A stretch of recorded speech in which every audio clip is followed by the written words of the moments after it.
Yes, but like I was saying, I'll be very receptive of your feelings, but at no point did I ever tell somebody they were better than my mother or they were more loved than my mother. I've never said that. You know, and what Mia did is what I'm saying. She said, Miss Kim is more of a mother to me. I can talk to her about things. I can do this. And I was just like, this woman has never paid one bill for you. She's never put clothes on your back, food on. She doesn't even pay for the gymnastics. I pay her. So for you to give this person all this credit, why don't you let her do everything for you? Then you'll see. She never did that, of course. She never went to her and said, can I move in with you? Can you pay my bills? Can you feed me? And that's what she's not my stepmother, but she was I considered her my father never married her, so I considered her my stepmother, but she did feed me and she did talk to me and I did live in her house. I thought it was my dad's house, but it wasn't. It was her house that I lived in. And so that was because my mother and I at the time had a tumultuous relationship. And I guess that's just what teenagers and parents go through. As I have daughters, I know that. But at the time, I needed my mother, and she couldn't be there for me. She was working. She had her own boyfriend at the time that, she always wanted to be around. And I needed her with me. So it caused us to have friction. And it still does. But I still have learned to love her through that. And I understand that, some people just have different ways of living their life out. And it might not include me. I would disagree with you on some point of what you're saying, because yes, I had to work because I had 4 children I had to raise. And as far as she had her boyfriend, it sounds like you're saying she gave her attention to her boyfriend instead of her kids. Well, you're totally wrong at that point, because when I look at this woman who broke up your mother and father's marriage, who sent you away because she couldn't take your attitude anymore. Who, and you? Then, no. No one ever did that. You making that up. If I have her on the show, she's going to say she never did that. And I'm going to say, then you're going to look bad because two people are going to agree that never happened. She has never yelled at me, never disrespected me, never did anything to me. Yes, she disrespected you. Yes, she disrespected your relationship. Well, then that should tell you something right there, then, shouldn't it? No, that has nothing to do with me. If she disrespects your mother, that should say a lot, shouldn't it? If my kid's father decides to move on in a relationship with a woman while we're still married, I'm not going to ask them to hate that woman. I want to hate her all I want, but I'm not going to ask them to do it. They have to have a relationship with their dad and this new person he's with. That's just how I am. So I'm not going to ask you to ask that of me. I'm not going to hate somebody because somebody else hates somebody. I don't own that gene. I will never own that gene. I will always respect the next or whoever unless they do something to me. Now, my dad has dated women who have done stuff to me that I did not approve of and do not like, but that's that. But this person didn't do that at all. And I understand you still harbor no, I'm not. No, I don't harbor anything. I don't harbor anything because I feel like that was no, not today. I do not harbor anything about that woman's feelings. That was back then.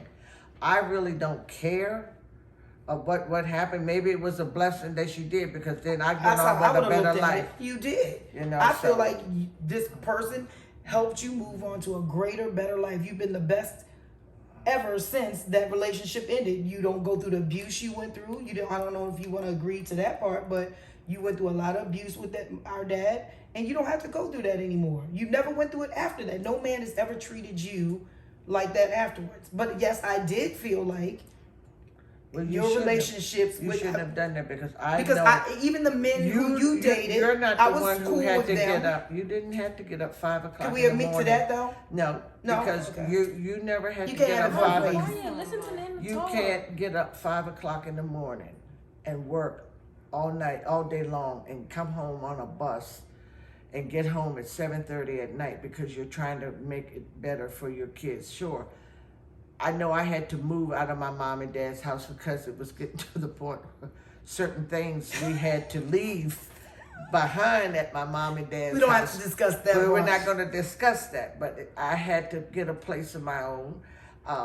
It was some place that I know I never thought I would live, but it was a blessing that I lived there because it taught me and my kids a different part of life.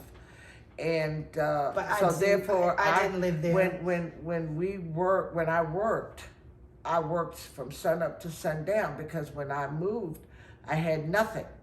I had absolutely nothing.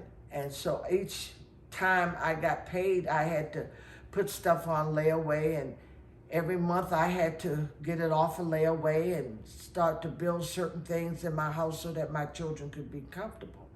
So, I mean, I feel like it was a blessing that where I moved, I learned a lot. I learned two sides to a life, because one side that where I lived with my mom and dad was completely different from where I moved when I got my own place. I think all the stages of your life were different. From when you live with your mom and dad to when you live with your husband to when you lived by yourself. I think all three different stages taught you how to survive and be the person that you are now. You're a survivor. You drive, how many hours is it to North Carolina? 5. At 70 years old? Like, I wouldn't do it, and I am nowhere near 70, but I feel like it taught you to be a survivor and go places and do things with your life that you would have never done. So I know you might look at the glass half, empty, but I look at it half full for this instance. So yeah, but you got to always take, the good with the bad and realize that there's two sides to every story. And then there's somewhere the truth in between. And the truth is, I've always honored my mother. I've always loved my mother and father. I've honored my mother and father, and I've always respected both of you. I've never put anybody before. I've never told anyone that they could raise me better than you, or I could talk to them more than I can talk to you. That no one in this world will ever claim to fame that. Anyone. No one will ever say, Tor said this to me, because I've never done that. If I can't talk to you and come to you, then I don't talk to anybody. And I tell you everything. You've known every dark, dirty secret in my entire life. And no one else does, but you do. And to this day, you still do. So that's just my take on life. So my kids might say other people they can confide in. They say it about their friends. They be like, I confide in my friend's mother, and And I'm like, okay, well, you got to give them the whole package, though. You got to let them provide for you, take care of you. You can just leave me alone. I can go on my merry way and let them take over. And then you can give them all the credit. You can't just give them credit for something just because you can talk to them. That makes them your mother. Because I've never done that to you. So their story wants to sound like ours, but that's not true at all. Why are you shaking your head? Why'd you say it wants to sound like yours? No, I'm not comparing anything. I didn't say anything. No, you didn't. You're right. It was just Mia who said it. But yeah, that's two totally different stories. They don't correlate at all. But at the end of the day, they can talk to me about anything because I never make a big deal out of anything. They travel, they go where they want. She experiences life outside of the house all the time with her sister on the college campuses, and she's gone to her college campus. Like, they've done so many things adventurous, and they're very well traveled, they're very educated, very talented, and they have no restrictions. Like, I have you have restriction for a little bit. I was capping. I have to cut you off right then and there. Please do. Cut me off. Oh, not for me, because I'm going to do what I want regardless. That's just Victoria. Very much. Okay, Victoria doesn't do what she wants? Or Victoria doesn't want to do what she wants? I guess it's both, a little bit of both, for real. I don't know. Okay, you have free range to open your mouth. Do whatever you want, but I'm going to do whatever I want. This is my life. And I know I am responsible and smart, so I'm not going to end up putting myself in a situation. And if I do, then I can easily conquer it and learn from it. That's just how I live my life. But as parents, we worry. She can work all she wants to. I like to do. Or I'm going to live myself for me. Victoria doesn't have that willpower, and that's okay with her. She'll find it eventually. But if my mom says no, that's a brick wall for Victoria. There's no way over it. And I guess that's how she trained her and all that. Trained her? Yeah. She's not a dog. We raise children. We don't train. Trained, all of it. That's just how Victoria and my mom relationship is. If my mom says no, Victoria says, I cannot go. That is not true. We won't tell the secret behind that, but Victoria knows I never tell her no for anything. She might want me to tell her no for some things, but we won't even, because okay, you know what? I'm going to tell it. You know what? I'm going to tell it. I'm going to tell it. Victoria will go places, right? And she doesn't want to be there. She will text me, Mom, I'm going to put you on speaker. No. That means I need to say when I'm on speaker, Victoria, you need to come home, which means she doesn't want to be there, but she don't want everybody to know. So I'm letting it out now. That's the truth. No, it's not. That's the truth. I let her little secret out. That doesn't happen. And matter of fact, I will put some of the text messages up I want you to. with this to show y'all how she's like, don't you want me home now?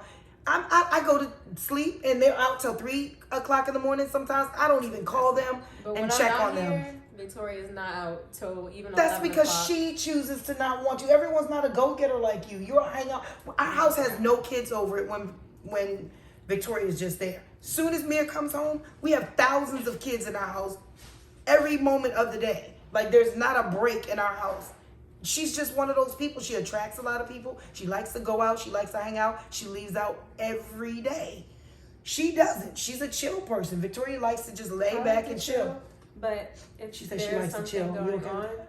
yes, I do like to chill. Unless I'm leaving the house to go get food. 'Cause She takes my mom after her doesn't make any grandmother. food. Our house has literally 3 things in it, and it's probably peppers. I cook oat milk, all the time. Victoria can and tell you I cheese. cook all the time. Do How am I gonna not make cook a all meal the out of time? that? Exactly. Every time I leave the house, it's always, "You doing drugs?" No, I just want to go to Rutabaga and get a smoothie. It's a Or no, I running just wanna joke. go to It's a KFC. running joke. It's a Like, running joke. I don't think she really does drugs.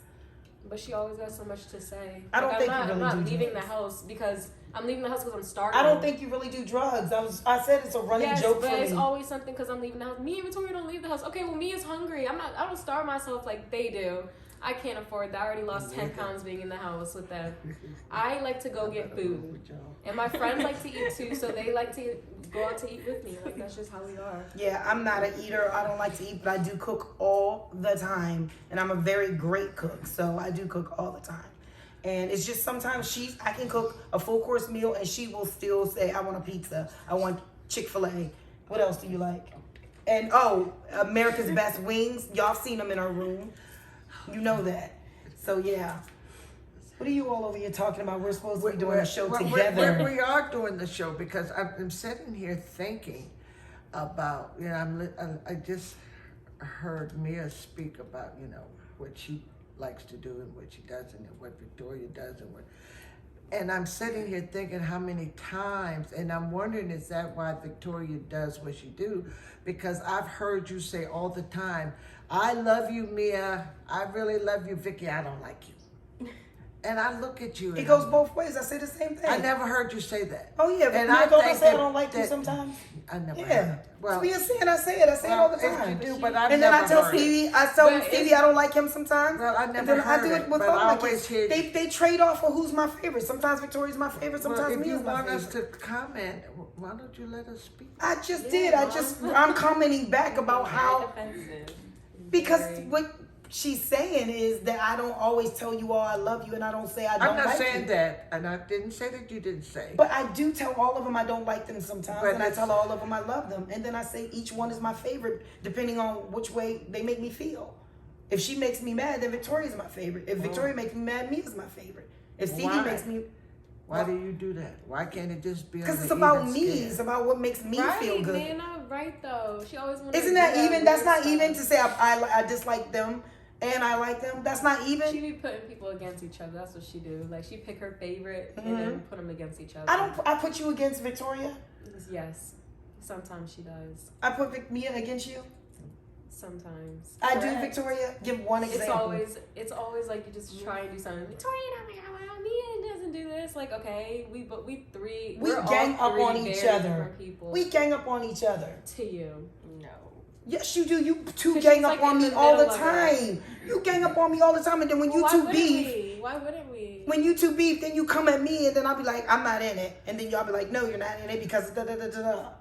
What is da? Okay, so like, say if Mia cleans the bathroom and Victoria messes it up, Mia will say, that's your dirty daughter. That's your daughter, and I'm like, what? How you gonna put it on me? Why you yelling at me? She messed it up. Well, you need to tell her to clean it up. What do you mean? And then I say something to Victoria, and then Victoria will say something back to me. Well, you didn't tell Mia to do this, and then I get caught in the middle, and then they friends again, and I'm caught in the middle, and they both mad at me.